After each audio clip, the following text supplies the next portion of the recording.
Thanks for joining us for another edition of Weekend Winners. Our aim is to find a winner or two each and every Saturday night, and we go to headquarters this weekend for another 10-race program. We start at 5:39, and it's a good card as well. The free-for-all starts the program this weekend. A number of chances stepping out there. Uncle Shank is set to start a short price favourite in race number 4. At the back end of the program, there's a very interesting 2-year-old race, and it's loaded with class as well. So there's something for everyone this weekend. Racing Queensland has selected Matt Neilson and Chloe Butler, and we're about to find out more about their book of drives this weekend.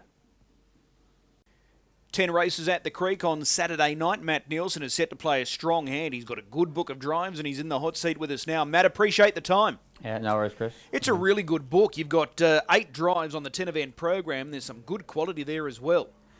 Yeah, no, it's a good bunch of horses that are sort of in form, and yeah, hopefully things go the right way. All right. Well, Chris Barsby's snapped up your services. Race 1, number 2, Aphorism. He's probably down on form a little bit, but he comes up with a good draw. Can he improve here? Yeah, it's a hard enough race, but he the good draw helps with an even beginner underneath him. You know, his last win was in front, and yeah, I'm sure he won't be far away. If he could cross 1, Sam is perfection, does that enhance his chances a little bit? Yeah, I believe so. Once, obviously, the rails is a big thing, and a lot of horses, yeah, once they find the fence, you'll get a much better trip than being in the running line. Okay. Class performers here. Star Galleria, Mac Da Vinci, Will the Wizard Cruise, Bromac, Northview Hustler, Tommy Lincoln. It's a pretty solid field though, isn't it? Yeah, it is. You know, that's what grade they are now, and so he's got to race them. But yeah, it's a strong race, but yeah, we'll have to see how we go. All right. Well, that's race 1. Race 2 again for Chris Barsby. You're going to drive Jendon Strike. She comes into this race as a last start winner. It was a narrow victory, but it was a win nonetheless. Does that give her good confidence to go back-to-back? Yeah, I'd say so. She's hopefully getting back. Like, she's been sort of below her best for a while now, but then hopefully she's sort of working back into form. She comes up in class out of the QO into the band 5s, but she's a good draw and she's a go forward horse. She won't be far away. All right, that last start victory was against her own sex. She's got to take on the boys as well here, so it does make it a little bit more harder. Oh, definitely, but yeah, like, at her best, she's as good as them. Yeah. Do you want to get handy as quickly as possible here from gate 3? Yeah, I believe so. She's sort of from a good draw. She got to take it up there. You'd like to be in the first couple with her for sure. Yeah. Do you expect Obi-Wan Love Your Work to be pushing forward soon after the start? Yeah, well, obviously they'll be trying to get forward and put themselves into the race, but yeah, we'll see how it goes. But she's yeah, they're not that like they come out well without being brilliant, so we'll see how we go. All right.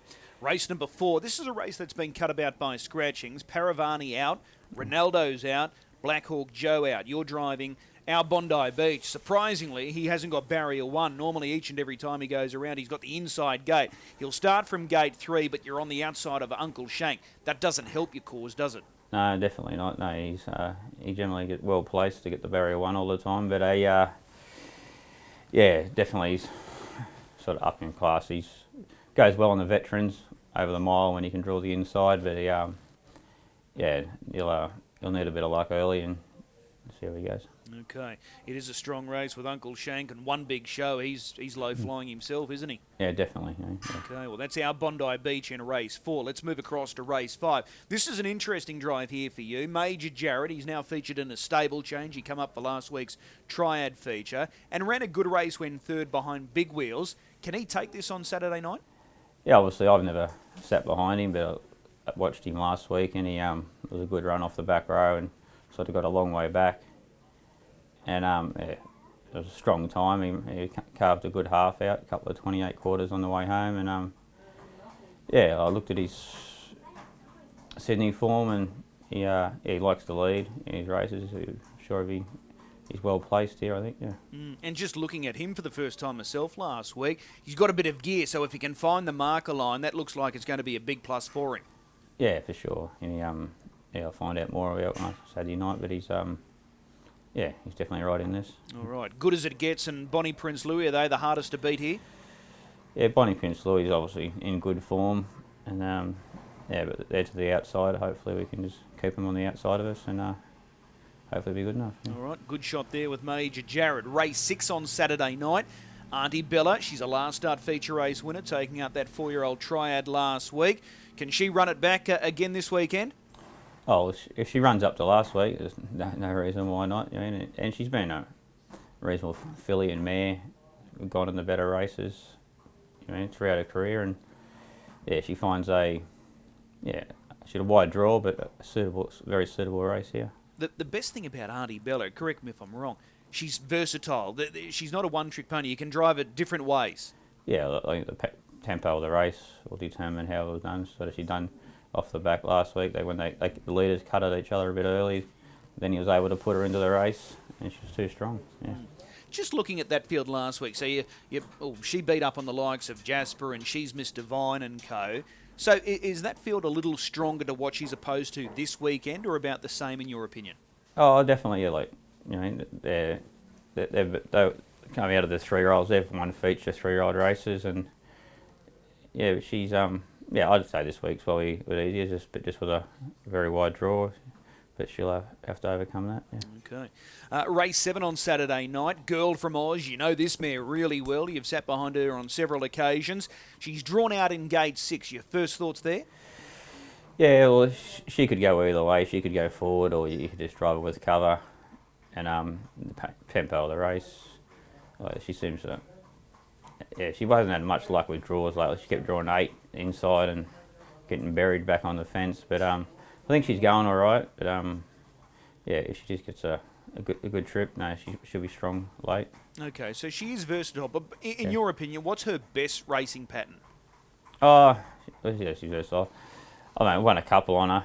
She's been like in front both times, but yeah, she's also run great races from behind. But yeah, no, she'll if they go quick early like last week, the last quarter was steadier, and she was able to get home. You know, but it's from the back. But it'll just be pace bias, I believe, with her.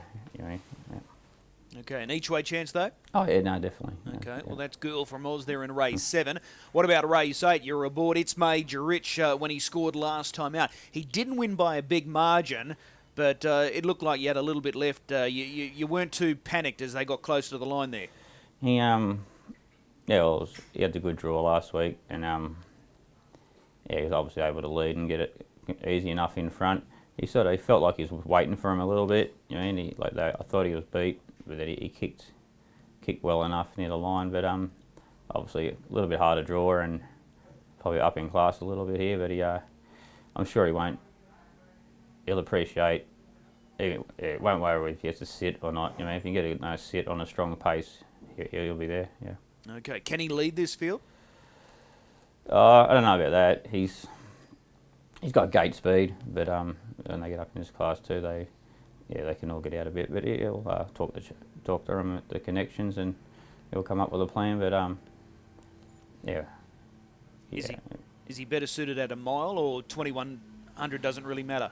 I've only drove him a few times, but he was got a bit fizzy early, but he's pretty relaxed now, so I don't think it would matter. You know, the 21. Yeah, I don't think that's an issue to him. Yep. Okay.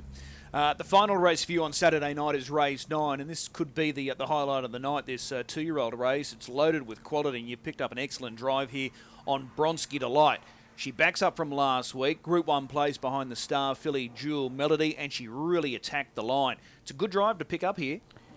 Yeah, no, it's a good drive. She's been started off the season slow early, but she's got better and better as the season's gone on. I drove her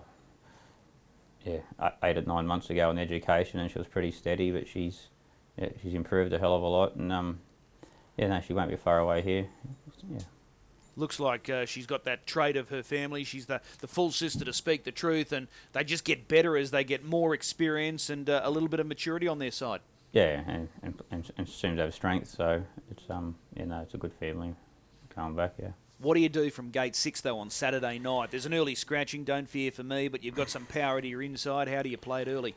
I'll just obviously talk the connections, but I dare say it should just be trying to get a decent cover there with the Jack Butler one inside her.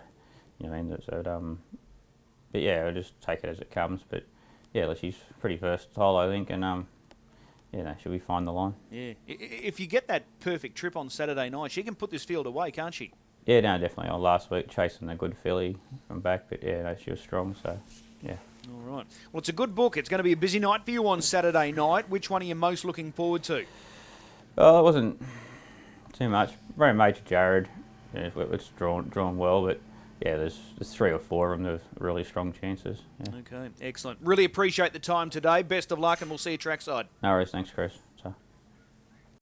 Chloe Butler now joins us to go through her book of drives for Saturday night. It's a 10-race program at Albion Park, and she's in the hot seat now. Chloe, appreciate the time. Thanks, Chris. You've got some good drives here on Saturday night. And this first race, which is the free-for-all, is a great race to start the card. You're driving Sam is Perfection. He's a stable favourite, and he's going super. And most importantly, he finally comes up with a good draw. How do you think he'll go? Yeah, look, he won't be out of it. I mean, I don't think he can win it, but, you know, he always earns a check when he gets a good trip. So if we can get a good trip, he'll be right in the finish. He's more than useful with gate speed. So the fact that you've got barrier 1, you can obviously hold for a certain amount of time before releasing one of the big power runners here. So how do you see it early? Yeah, exactly. I think there's going to be a fair bit of speed, but I think the ideal one would be Mac Da Vinci if we could hold out until he come across, which I think he'll nearly be the first one there. Yeah, probably looks that way. With Sam is Perfection, last time out he was 7th. How did you grade that performance? Yeah, look, he's actually going really good, better than what his form reads. You know, he just gets bad barriers every week, and he's finally got the good one, so hopefully we can make use of it. Do you prefer him at the mile or 2,138 metres? Probably 2,100 because he, you know, it's run to suit him. They run to suit him, but they can dash a bit too quick for him over the mile, I think. But it doesn't really matter him either way, I don't think. Okay, and how important is it for Sam is Perfection to be on that peg line? Yeah, it's a big help for him. He loves the fence. Okay, well, he looks like he's a little bit of a value you hope there in the first race. He is going really well. Sam is Perfection. Let's go across to race 2. Obi-Wan looks one of the better drives for you here on Saturday night. This guy is absolutely flying. Yeah, he really is. He went a bit off for a few weeks ago, and he's finally come back and into his good form again. We just need to have a bit of luck on Saturday night. Okay, what's the early thought or initial thinking here? Do you blast out of the gate and lead here over the mile? Yeah, I'm not too sure. I haven't had a really good look at it, but I had a quick look and thought we might have to snag back and just get an easy trip up later on in the race. But I'll have a proper look at it and see what Dad thinks and have a talk to him. Okay, just for his sheer gate speed, how do you rate him? Is he one of the quicker horses getting off the gate at the moment? He can ping real quick for a little bit, but then he doesn't really keep going. He sort of just has his short ping and then that's it. Okay, so you've got to time your run to perfection then? Yeah, exactly. All right. This race looks like it's going to generate good pressure. Love Your Work's a last start winner. He likes to run hard and for a long way. Yeah, exactly. All right, well, that's Obi-Wan there in race 2. Race number 3, there's a chance. He backs up from last week. He ran a bold race out in front. You lit him up from 7 and he went well. Yeah, he did go really well, actually. There was just a couple a bit better than him in that race, but he's always thereabouts. This looks harder than last week. Is that fair?